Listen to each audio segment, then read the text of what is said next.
ஆங்கில 12வது எழுத்தின் பெயர். இது 12வது எழுத்து. இந்த எழுத்தினுடைய பெயர் எல். 2 ஒலிகள்.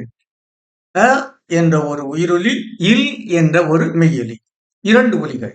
எடுத்துக்காட்டு: எல்ப, LIC, LIC, LIC. 2வது எடுத்துக்காட்டு: எல்ப, எல்க், எல்க். அதாவது ஒரு மான் போன்ற ஒரு மிருகத்தினுடைய பெயர் எல்க். 3வது எடுத்துக்காட்டு யானை. எல்ப, elephant, elephant, elephant. சொல் எடுத்துக்காட்டு. Word examples: elm, elbow, elder, LEG, LEG, element, element, elfin, elfin, elfin, else. இங்கே இந்த பேரிட எழுத்தினுடைய பெயர் எல்.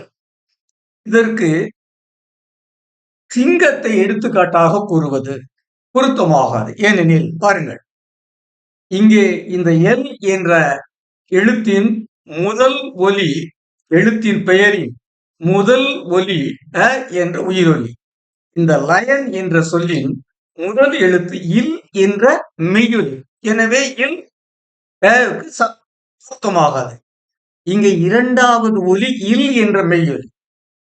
இங்கே 2வது ஒலி ஐ என்ற ஒரு டிப்தாங் ஒலி. ஐ என்ற ஒலி இந்த எல் என்ற ஒலியை பொருந்தாது. எனவே லயன் என்ற எடுத்துக்காட்டு எல் என்ற எழுத்திற்கு பொருத்தமான எடுத்துக்காட்டு அல்ல. So, elf lion is not an apt example